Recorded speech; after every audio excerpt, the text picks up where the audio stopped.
और अब आपको दिखाते हैं हमारी स्पेशल रिपोर्ट, टेरर का एपिसेंटर सहारनपुर।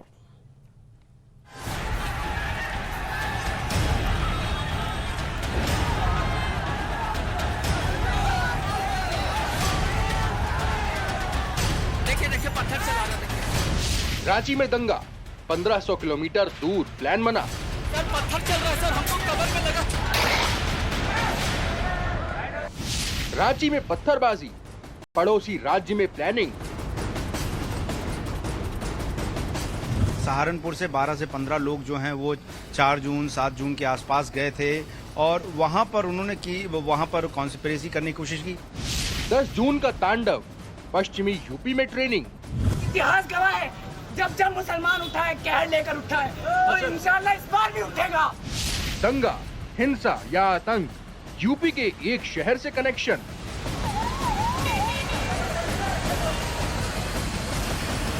गिरफ्तारी अभी तक नहीं हुई, चिन्हित नहीं किया गया लोगों को। नहीं, लोग चिन्हित किए गए हैं और हम लोग की जो प्रोसेसिंग है वो चल रहा है। जहां इस्लामिक शिक्षा का सेंटर, वहां राष्ट्र विरोधी ट्रेनिंग। अभी तक ऐसा कुछ भी हम लोग को नहीं पता चला है। Investigation going on. Prayagraj to Ranchi, हिंसा वाया सहारनपुर।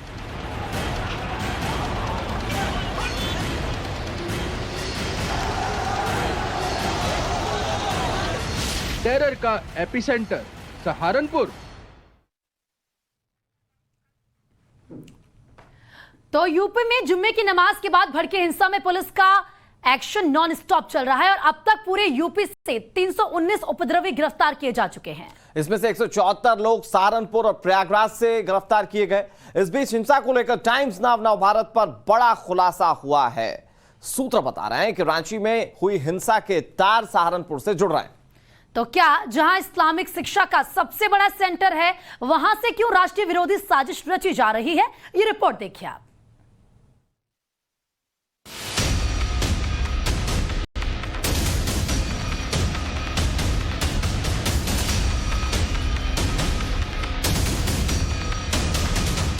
एक शहर में अराजकता फैलाने का अंजाम क्या होता है, उसे देखना है तो प्रयागराज आइए।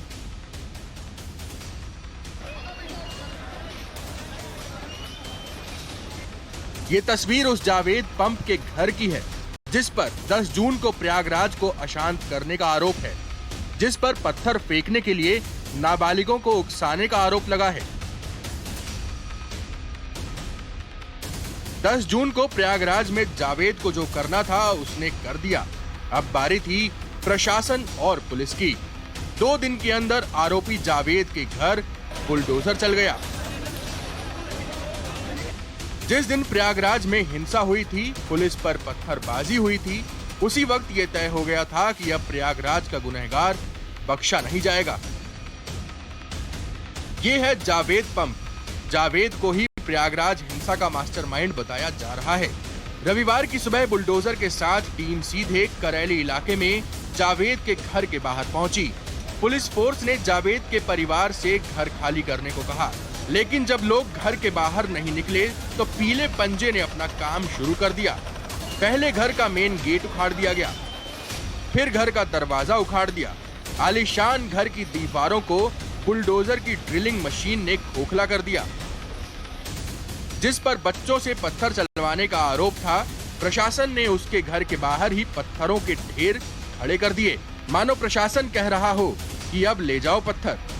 ये जो हिस्सा है यहाँ पर बुलडोजर चला है। देखिए गेट अब यहाँ नजर नहीं आएगा, पुलिस अंदर है, पीडे के अफसर अंदर है। ये वो हिस्सा है, ये वो इलाका है जहाँ गेट हुआ करता था, अब गेट नहीं है। ये कि पुलिसकर्मी जहाँ पर खड़े हैं, ये दीवारें गिरा दी गई हैं। एक बुलडोजर नहीं बल्कि 2-2 बुलडोजर लगाकर कार्रवाई को अंजाम दिया जाएगा। दूसरा नगर निगम का बुलडोजर भी पहुंच गया है और देखिए 2-2 बुलडोजर दोनों तरफ। एक बुलडोजर से एक बाउंड्री तोड़ी गई और दूसरा बुलडोजर तैयार है।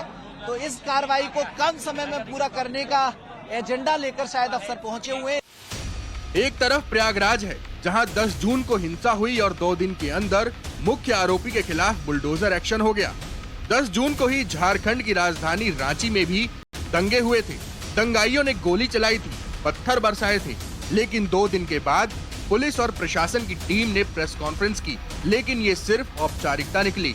ना तो किसी की गिरफ्तारी की बात हुई और ना ही किसी एक्शन की। बहुत लंबा मामला ये खिंचता हुआ नजर आ रहा है। बाकी ये बोला जा रहा है कि कार्रवाई नहीं हो रही अभी तक। लीगल कार्रवाई या जो लीगल एक्शन है तो पुलिस काम कर रही है। नहीं सर, एक सिंपल सा And क्वेश्चन जो लोग भी anybody who were involve directly और indirectly in this event will be taken to sir, लेकिन सीसीटीवी में सबके चेहरे कैद हो गए हैं, तो अब तो वो लिस्ट तैयार होगी ना।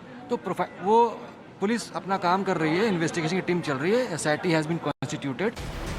2 दिन बीत जाने के बाद भी रांची के गुनहगार कौन कौन हैं और कहां पर हैं किसी को नहीं पता, यहां तक कि पुलिस को भी नहीं पता। इस बीच रांची हिंसा का एक और वीडियो आया है। इस वीडियो में कुछ लोग मंदिर की ओर पत्थर फेंकते हुए दिख रहे हैं। वीडियो दूर से बनाया गया है। वीडियो को दिखाने का मकसद इतना है कि कैसे 10 जून को कुछ लोग पागलपन की हद पार कर अराजकता फैलाने का काम कर रहे थे। देश की एकता में ऐसी तस्वीरों की जगह बिल्कुल भी नहीं है। 10 जून की घटना के बाद से रांची अब शांत है, लेकिन अब साजिशों की परत दर परत हटने लगी है और सामने आने लगी है षड्यंत्र की कहानियां। रांची में 10 जून को हुए दंगे का कनेक्शन उत्तर प्रदेश के सहारनपुर से सामने आया है।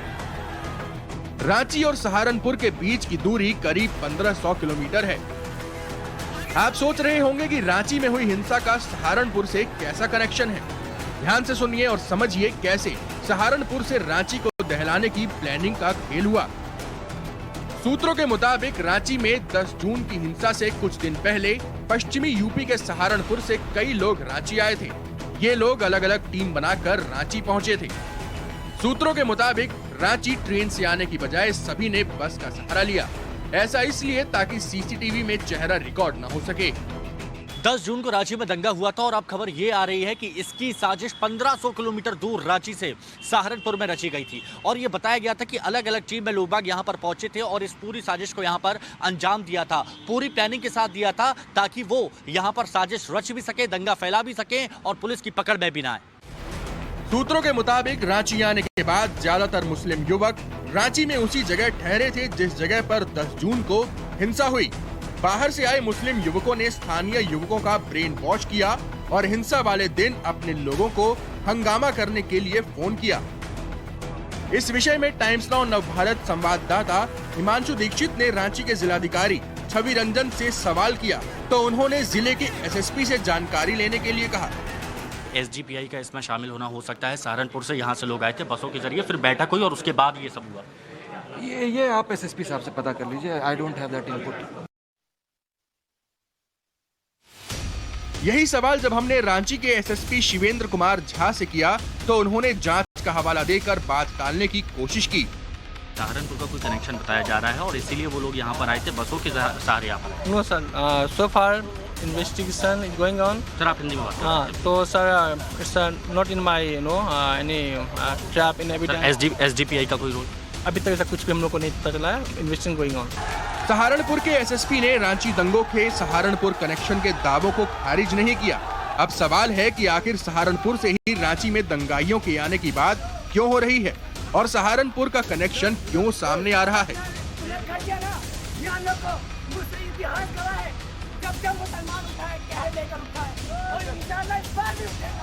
सहारनपुर के देवबंद में ही मुस्लिमों की सबसे बड़ी शैक्षणिक संस्था दारुल उलूम है। यहाँ मुस्लिमों को इस्लामिक धर्म की शिक्षा दी जाती है और शिक्षा हासिल करने के बाद यहीं से मौलाना की उपाधि भी मिलती है।